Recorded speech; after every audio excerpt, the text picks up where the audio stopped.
नमस्कार दोस्तों, digital master के एक नए लेक्चर में आपका बहुत बहुत स्वागत है। दोस्तों आज के लेक्चर में हम सीखेंगे प्रॉपर्टीज ऑफ इरेशनल नंबर्स के बारे में। अब दोस्तों इसमें हम ये सीखेंगे कि हम उन पर जो ऑपरेशंस परफॉर्म करेंगे, मैथमेटिकल ऑपरेशंस क्या होते हैं?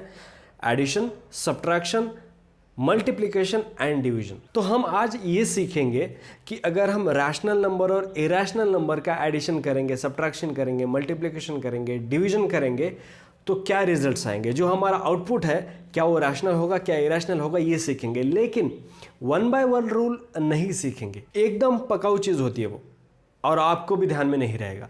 तो हमने एक बहुत खूबसूरत चार्ट डेवलप किया है तुम्हारे लिए खास, ठीक है। इस चार्ट की मदद से हम सीखेंगे कि अगर हम रैशनल और इरेशनल, या फिर रैशनल रैशनल, या इरेशनल रैशनल, या इरेशनल इरेशनल ऐसी जो ऑपरेशंस है अगर परफॉर्म करेंगे तो रिजल्ट क्या आएगा। सबसे पहले कुछ इंपॉर्टेंट चीज़ें, हम जो भी यहाँ पर डिस्कशन कर रहे हैं कि मान लो रैशनल हो या फिर इरेशनल हो, तो वो हम नॉन ज़ीरो चीज़ों के बारे में बात कर रहे हैं। क्योंकि मान लो अगर हम ज़ीरो को लेते हैं कंसिडरेशन में, तो आपका जो इरेशनल नंबर है, अगर हम इरेशनल नंबर को ज़ीरो से मल्टीप्लाई करेंगे तो वो ज़ीरो आएगा। ज़ीरो में ऐड करेंगे तो जैसे कि वैसे जो भी इधर है वो आएगा। अगर ज़ीरो सब्ट्रैक्ट करेंगे तो जैसे कि वैसे जो इरेशनल नंबर है वो इधर आएगा। अगर ज़ीरो से सब्ट्रैक्ट करेंगे तो माइनस में इरेशनल नंबर आ जाएगा।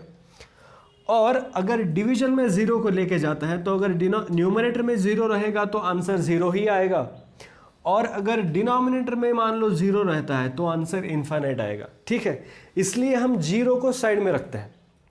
जब हम यहाँ पर रैशनल नंबर बोलेंगे तो ये सारे जो रैशनल नंबर है, ये सारे rational number non zero rational numbers हैं। तो अब हम शुरू करते हैं डिस्कशन। सबसे पहले हम देखेंगे एडिशन के लिए मैंने यहाँ पर प्लस का साइन बनाया हुआ है, ये सब्ट्रैक्शन के लिए माइनस का साइन, मल्टीप्लिकेशन के लिए ये मल्टीप्लिकेशन का साइन, और डिवीजन के लिए ये डिवीजन का साइन। अगर मैं यहाँ पर मान लो ऐसे लिखता हूँ राइट, तो इसका मतलब हमारा आंसर रैशनल आएगा।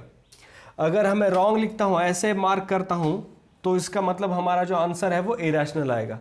और अगर मैं वहाँ पर NA लिखता हूँ तो मतलब वो अनप्रेडिक्टेबल है, वो रैशनल भी आ सकता है कभी कभी और कभी कभी इरेशनल भी आ सकता है। तो अब देखते हैं शुरू से। देखो, अगर रैशनल नंबर को हम रैशनल नंबर में ऐड करते हैं, दुनिया का कोई भी रैशनल नंबर लो, उसमें रैशनल नंबर में ऐड करो, जो आंसर आएगा आपका वो भी रैशनल ही होगा। दुनिया का कोई भी रैशनल नंबर लो, दूसरे रैशनल नंबर से सब्ट्रैक्ट करो, आंसर जो है वो रैशनल ही आएगा। रैशनल नंबर का रैशनल नंबर के साथ मल्टीप्लिकेशन करो, रैशनल ही आएगा।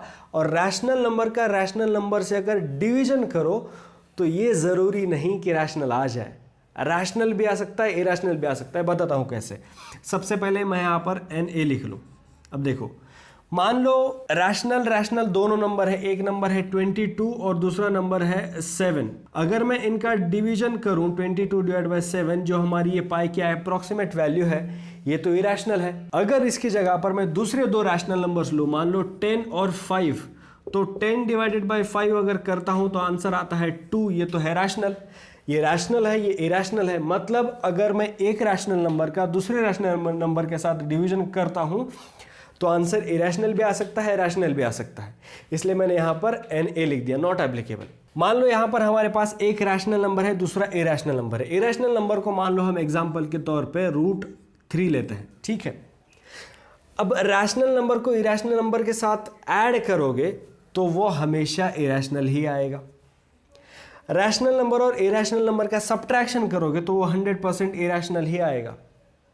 रैशनल नंबर को इरेशनल नंबर के साथ मल्टीप्लाई करोगे तो भी वो हमेशा इरेशनल ही आएगा। लेकिन हमने ये पहले ही बताया है कि ये रैशनल नंबर ज़ीरो नहीं होना चाहिए। अगर ज़ीरो होता है तो ज़ीरो आएगा, वो रैशनल हो जाएगा।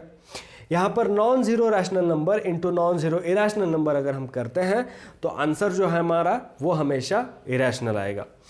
और रैशनल नंबर और इरेशनल नंबर का अगर हम डिवीजन करते हैं तो वो हमेशा ही इरेशनल आ जाएगा। ये हमारा रैशनल इरेशनल का मल्टीप्लिकेशन, एडिशन, सब्ट्रैक्शन और डिवीजन का चार्ट हो गया। अब इसके बाद हमारे पास इरेशनल नंबर और रैशनल नंबर फ़र्क नहीं पड़ता। दोस्तों, अगर मान लो यहाँ पर आप 2 इंटू √3 करो या √3 इंटू 2 करो, सेम ही रिजल्ट आता है। 2 डिवाइड बाय रूट 3 करो तो भी वो इरेशनल आएगा, या फिर रूट 3 डिवाइड बाय 2 करो तो भी इरेशनल ही आएगा। भले इनका आंसर अलग अलग हो लेकिन वो दोनों इरेशनल नंबर होंगे। तो यहाँ पर इसलिए इरेशनल नंबर और रैशनल नंबर का अगर हम एडिशन करें तो irrational, subtraction irrational, multiplication irrational और डिवीजन भी इरेशनल। अब आते हैं हम, अगर दो इरेशनल नंबर का एडिशन किया जाए, मान लो एक हमारा इरेशनल नंबर है रूट 3 और दूसरा हमारा इरेशनल नंबर है निगेटिव रूट 3। अगर एडिशन करते हैं इन दोनों का तो 0 आएगा, रैशनल हो जाएगा। अगर एक इरेशनल नंबर है रूट 3 और दूसरा है root 2, root 3 plus root 2, root 3 plus root 2 ऐसे ही रह जाएगा, वो भी इरेशनल हो जाएगा। तो ये रैशनल भी हो सकता है, इरेशनल भी हो सकता है। अब यहाँ पर ये मत कहना कि सर आप रूट 3 और माइनस रूट 3 को ऐड कर रहे हो, मतलब बेसिकली सब्ट्रैक्ट कर रहे हो।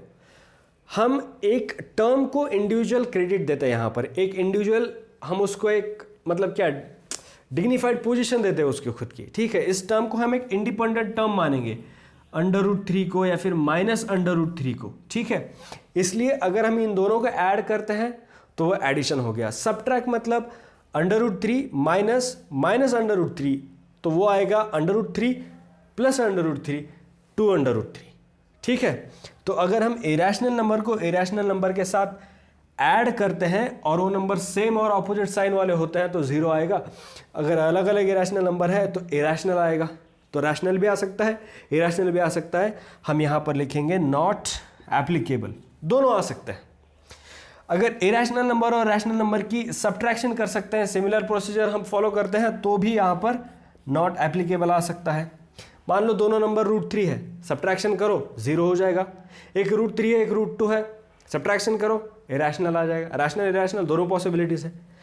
मल्टीप्लिकेशन करते हैं, अब डिपेंड करता है कि दोनों का मल्टीप्लिकेशन फाइनल हमें क्या दे रहा है।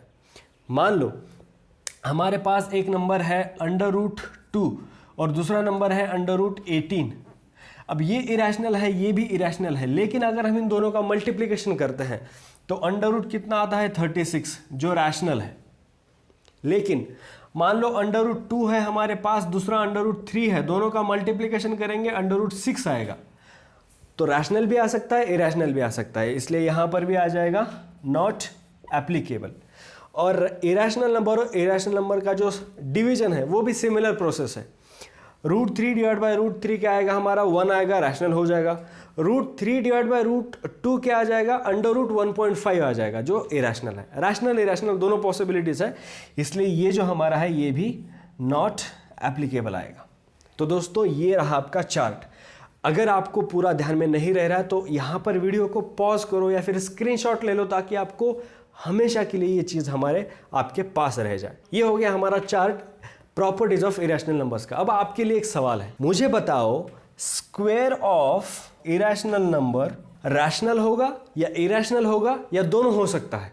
ये आंसर आपको मुझे बताना है कमेंट सेक्शन में। तो आपके लिए आज का सवाल यही है, अगर हमारे पास कोई इरेशनल नंबर है और हम उसका स्क्वायर करते हैं तो वो स्क्वायर क्या रैशनल आएगा, क्या इरेशनल आएगा, या फिर दोनों में कुछ भी आ सकता है? इसका आंसर आपको देना है कमेंट सेक्शन में। मुझे उम्मीद है आपको ये पूरा पार्ट समझ आ गया होगा। अगर इसमें कोई भी दिक्कत है तो मुझे कमेंट सेक्शन में बेझिझक पूछो। आज तक जितने भी लोगों ने अपने चैनल पर किसी भी वीडियो के नीचे कमेंट की है, मैंने सबको रिप्लाई दिया है। अगर आप कमेंट करते हैं, आपका कोई भी डाउट हो, मैं आपको रिप्लाई ज़रूर करूँगा।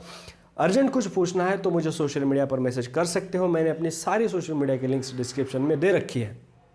आज के लेक्चर में बस इतना ही दोस्तों, मिलता हूँ मैं आपसे अगले लेक्चर में। तब तक आप हंसते रहो, खेलते रहो और हमेशा की तरह सीखते रहो।